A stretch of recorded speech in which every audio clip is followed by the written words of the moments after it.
Alô, varandeiros, para você ligado na varanda mais famosa do Brasil, um grande abraço. Cheguei para falar tudo sobre o Santos Futebol Clube, para você que tá ligadinho no canal, e você vai saber neste vídeo. Conselheiros se organizam para cobrar o presidente Andrés Ueda sobre o planejamento de 2023 e sobre as contratações prometidas para a temporada. Tudo isso e muito mais aqui no Varanda. Deixa o like, compartilha, se inscreva. Vem pro Varanda Futebol Debate. Meus amigos varandeiros, antes de falar sobre esse tema, eu quero falar sobre a 1xBet, maior casa de apostas do mundo, parceira antiga do canal Varanda Futebol Debate. E a promoção continua para você. Ao utilizar o cupom VFB101, você dobra o valor do seu investimento.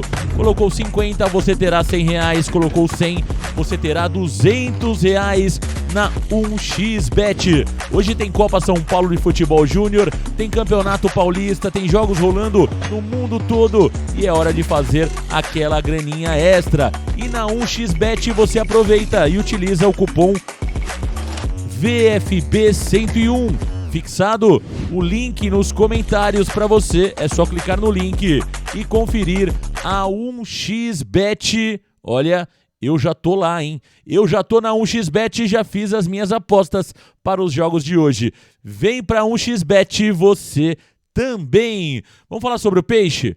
Olha, os conselheiros do Santos, após a primeira derrota no Campeonato Paulista e ao fraco desempenho do time nas duas primeiras rodadas do Campeonato Paulista, já estão se mobilizando para realizar uma reunião com o presidente Andrés Ueda. O Santos, que hoje tem cerca de 200 conselheiros, um pouco mais de 200 conselheiros, e a informação que eu recebi é que pelo menos 100 conselheiros já assinaram um documento para de fato se reunir com o presidente Andrés Ueda, pedir uma assembleia extraordinária no Conselho Deliberativo para realmente discutir o planejamento do futebol para 2023. Lembrando que esta ação se repete, já vimos isso acontecer em 2021 e também em 2022. A grande verdade é que existe uma grande insatisfação com o planejamento do futebol do Santos Futebol Clube, né? O presidente Andrés Ueda, que nos 2 primeiros anos de gestão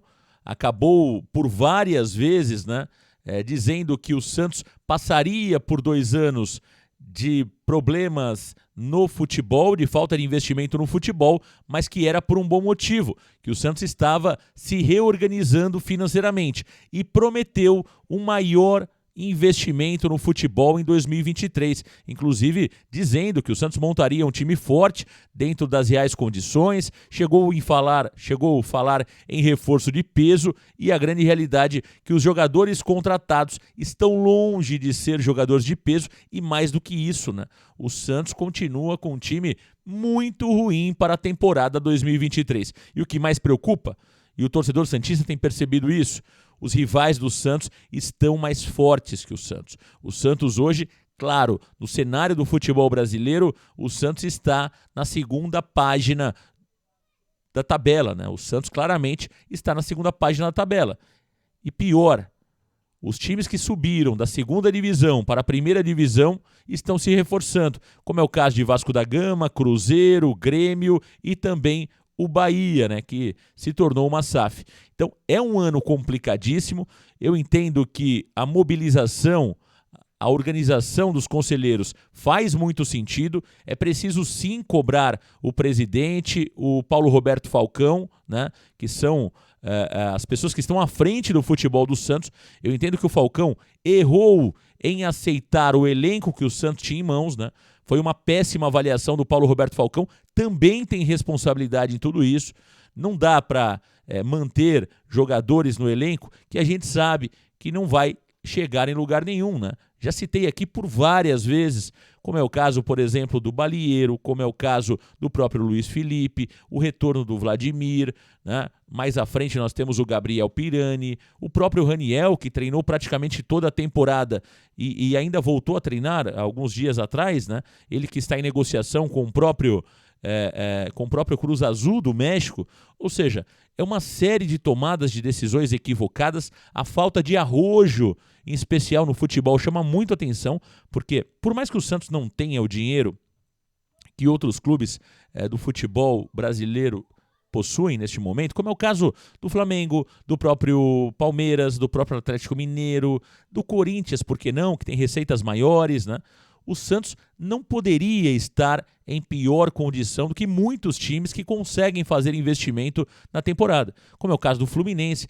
Como explicar que o Grêmio, que foi para a segunda divisão do Campeonato Brasileiro, que teve uma redução de receita de cerca de 90% em 2022, o Grêmio voltou para a Série A e consegue investir pesado e o Santos não consegue? Como explicar um fato como esse? Eu venho falando sobre isso há muito tempo. Agora, o Grêmio, muito provavelmente, criou alternativas de receitas, traz o Suárez, que é um grande sucesso de marketing, venda de camisas, também traz o torcedor para perto.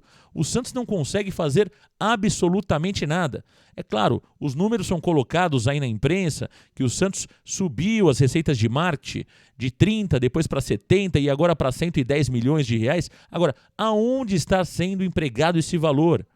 Essa é a pergunta que fica no ar para o torcedor santista. O que adianta sair de 30 milhões de reais em marketing de 2020 e 110 em 2022, se de fato os valores não estão chegando no futebol? Falar e justificar sobre contas do passado, olha, já estamos há 24 meses falando sobre isso, né? Qualquer empresa deficitária já teria se reorganizado neste período. E o Santos não consegue. O Santos continua utilizando das mesmas justificativas de 2 anos atrás. Agora é o problema do Kaique, que o dinheiro ficou bloqueado na Espanha por conta do imposto envolvendo a venda do Neymar. Qual será a justificativa daqui 3 meses? Então, a grande realidade é que é preciso sim cobrar a diretoria do Santos. É claro que este papel precisa também ser feito pelo Conselho Deliberativo. Eu disse isso há alguns dias atrás. No Corinthians, por exemplo, a principal uniformizada do Corinthians foi ao CT do Corinthians cobrar o Duílio e a diretoria acompanhar o cronograma, acompanhar de fato o planejamento para 2023. O torcedor corintiano foi lá.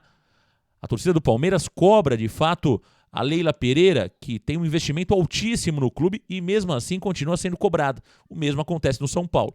No Santos, o cenário é um pouco diferente. O torcedor santista tem de fato dado força aí à gestão atual do clube, mas os resultados não estão acontecendo.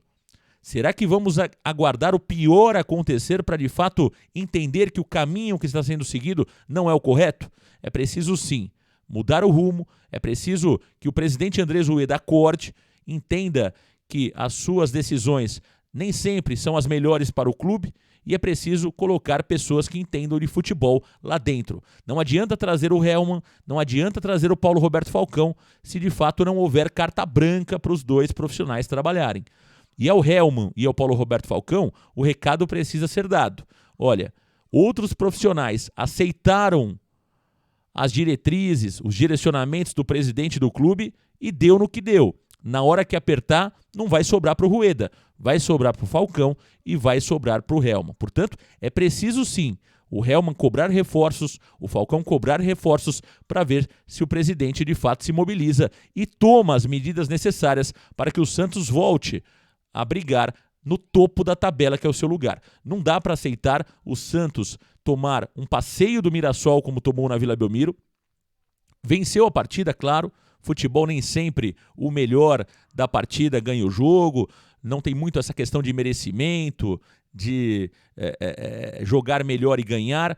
Porque se fosse desta forma, o Mirassol tinha ganho do Santos na primeira partida. E ontem, contra o Guarani, o Santos também não viu a cor da bola, tomou 2-0 e praticamente não mostrou forças para empatar ou virar a partida. Então, é preciso sim mudar radicalmente. E isso começa na ponta da pirâmide, precisa começar pelo presidente Andrés Rueda. É isso, meus amigos, um grande abraço. Valeu, galera, grande abraço.